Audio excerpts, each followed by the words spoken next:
কিসের লে আবার করবো? আরে শোনো, আমার টাকা পরিশোধ না হওয়া পর্যন্ত এই মাইয়া আমার বাড়িতে কাজ করবো। আয়, ও আজকে থেকে আমাকে বাড়ির কামের সেরি। কথাটা যেন মনে থাকে, ওর সাথে ওই ব্যবহারই করণ লাগবে। বাবা তুমি এসব কি কইতাছ? ও ছোট মানুষ, ও কিসের জন্য আমাদের বাড়িতে কাজ করবো? না দিহান, আমি তখন তোকে বাড়ি কাজের মেয়ে, আর আমি একজন কাজের মেয়ে হইয়া তোর সাথে সম্পর্ক করবো না, এটা হতে পারে না। এবার পয়সা কথা কস, তাই না? ও কিনে বাচ্চা তোর রেস্ক আমি আরে বেশি করে মারে।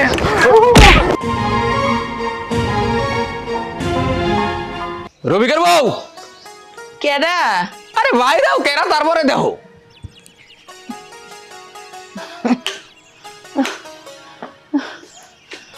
আপনি ও আমাদের দেখে মনে হয় মুখটা একবার কালো হয়ে গেছে, তাই না?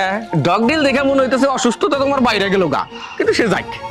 এতগুলো টাকা যে তোমাদের কাছে আমার পয়রা রয়েছে, 1 টাকা সুদ দাও না, আসলের কোনো খবর নাই। কি ব্যাপার, বুঝলা গেছো নাকি সব? না, কিছুই বলি নাই।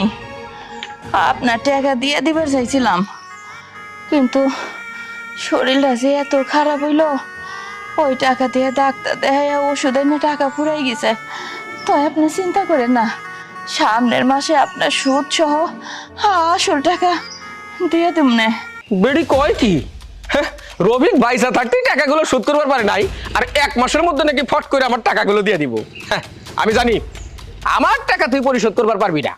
তোরে তো কইছিলাম যে তুই আমার ঘরে ল, আমার ঘরে কাজকর্ম কর। না, তোর পোষাইলো না। আরে আমার বউ তো এখন ভাঙ্গা ওয়াটার মতো হয়ে গেছে, কোনো কাম চলে না। তুই যদি আমার বাড়ি থাকতি, তোরে দিয়ে আমার সব হইতো, প্রয়োজনে বিয়া করে নিতাম। কিন্তু তুই রাজি হইলি না। এই দুঃখে কষ্টে থাকবি, কিন্তু শান্তির মুখ জীবনে দেখবি না। টাকা বলা আপনি এসব বাজে বাজে কথা কইতেছেন কেন? আমার স্বামীটা আপনার কাছ থেকে সুদের উপরে টাকা নিছিল, সেই সুদের টাকা শোধ করে রাখি সে গাড়ি অ্যাক্সিডেন্ট করে মরে গেছে। এটা তো হেয়ার দোষ না। আপনি এই লিগে আবার বাড়ির পরে সেই রকম অপমান অপদস্থ করে কথা কইবেন, এটা তো আমি মাইনা নেব না। আপনার টাকা তো আমি খাই নাই। শুনেন, যেমনি করেই পারি আমার বাপের বাড়ি থেকে জায়গা পাইছি, ওই জায়গা বেচে হইলেও আমি আপনার সুদের টাকা শোধ করে দিব। তারপরও আপনি আমার বাড়িতে এসে এসব আজে বাজে কথা কইেন না। বাবা বাবা বাবা, মুখে তো কথার খই ফুটছে। টাকা তো আমি পাই, টাকা তুমি পাও না, তাই টাকার পোড়ানি আমার। মা, আমি কোচিংয়ে গেলাম। হ্যাঁ, আচ্ছা, মাইয়াটা তো তোমার গায়ে গতরে বলেই বড় হইছে। তোমার তো কইলাম আমার বাড়িতে কাম কাজ করো, কইলা না। ঠিক কইলা, মাজা ব্যথা, তুমি অসুস্থ, কাম কাজ করবার পারবা না। তাই তোমার মাইয়াটা আমার কাছে দাও, ওই আমার বাড়ির কাজকর্ম করুক। এইসব আপনি কি কইতেছেন? আমার এতটুকুন ছোট মাইয়া ওই স্কুলে লেখাপড়া করতেছে, ও কেন আপনার বাড়িতে কাম করতে যাব? লেখাপড়া? ও লেখাপড়া করবো? ওই দে, কিসের লেখাপড়া করবো? আরে শোনো, আমার টাকা পরিশোধ না হওয়া পর্যন্ত এই মাইয়া আমার বাড়িতে কাজ করবো। আয়, ছেড়ে দেন, ছেড়ে দেন, যা এখান থেকে। আমার মায়ের ছেড়ে দেন, ছেড়ে দেন কইতাছি, ছেড়ে দেন, ছেড়ে দেন। আমি আর কার কাছে যাবো বিচার নিয়া? হে আল্লাহ, তুমি কি চোখে দেখো না? কি আর এত কষ্ট দিতেছো আমাকে? কেন এত কষ্ট দিতেছো?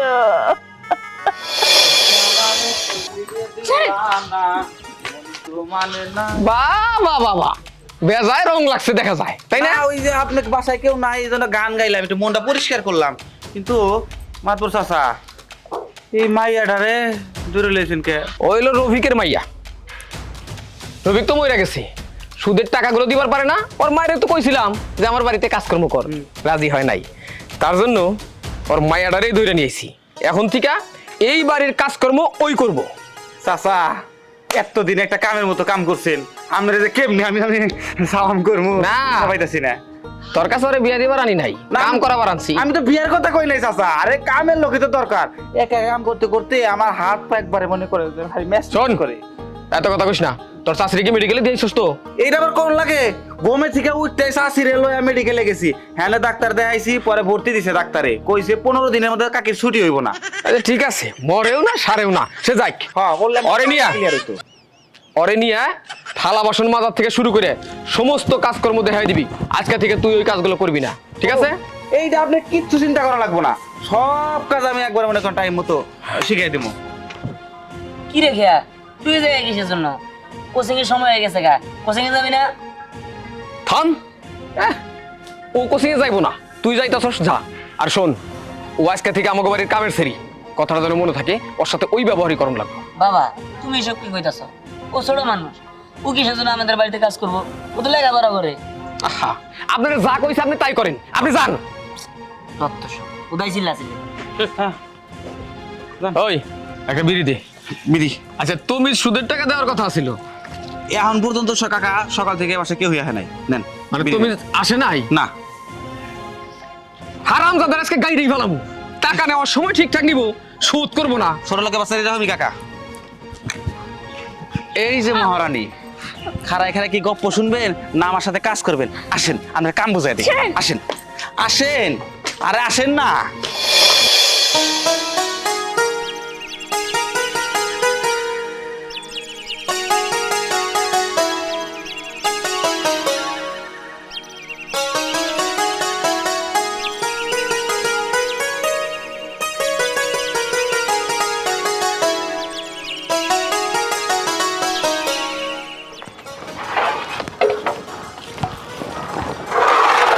এই এদিকে আয়। এদিকে বয়। দিহান, আমার স্যার, আমার কাজ আছে। আরে দূর হ, কাজ পরে করিস না তো। ধর এটা হাতে নে, হাতে নে। এই যে নে, এ দুটা খা, খাওয়ার পরে কাজ কর। এত কাজ কাজ করস কি লিগে?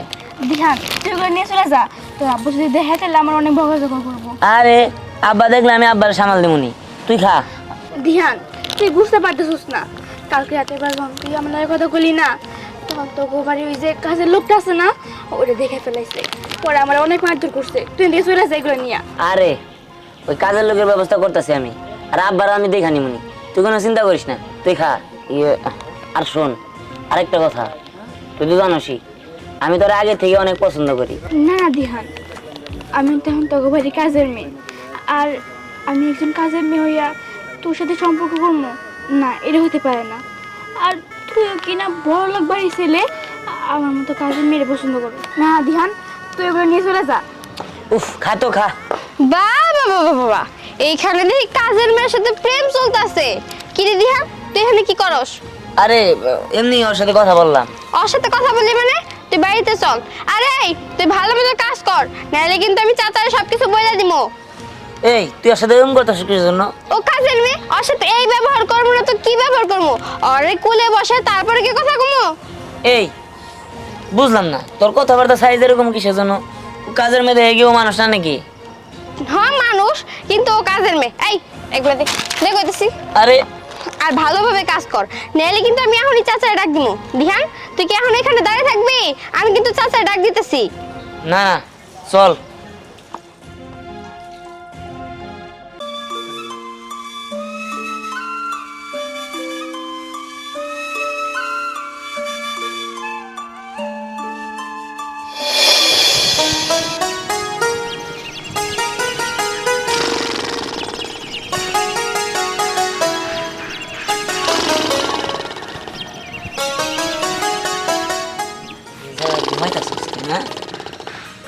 আমাকে বাড়িতে কাজ করে নিজের জমিদারি ভাব দেখাও, খেয়ারে মারো তারা।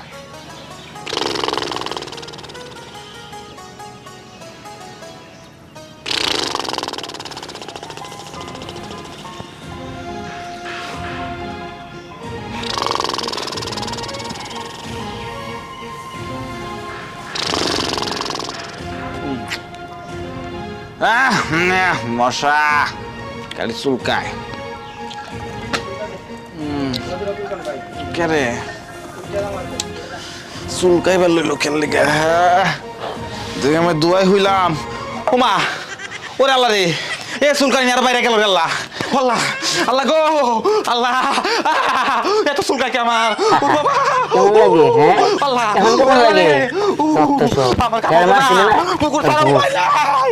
এই শয়তানি বন্ধুরা কেন করছে আর নিশ্চিত ওই ফকিনীর বাচ্চাই করছে গো। বন্ধুরাই। ওরে মা ওরে আল্লাহ নিশ্চিত ওই ফকিনীর মায়াটাই আমার এই কামটা করছে গো বিলাই চিমটি দিছে এই ফকিনীর মায়া গেছে কই ওরে পাইলে আমি একবারে খাইয়া মারলাম আগে গোসল দিয়া লই পুকুরে যাই উপায় নাই কেমন লাগে হ্যাঁ শক্ত সব আইসে জমিদারগিরি দেখাবার নিগে করে আমাকে বাড়িতে কামলার কাজ এটা তো একটা শিক্ষা দিছি আব্বারা তো যেমনি হোক শিক্ষা একটা দিতেই হইব কারণ দুইজনে ভুল করছে কিন্তু আব্বা কোনে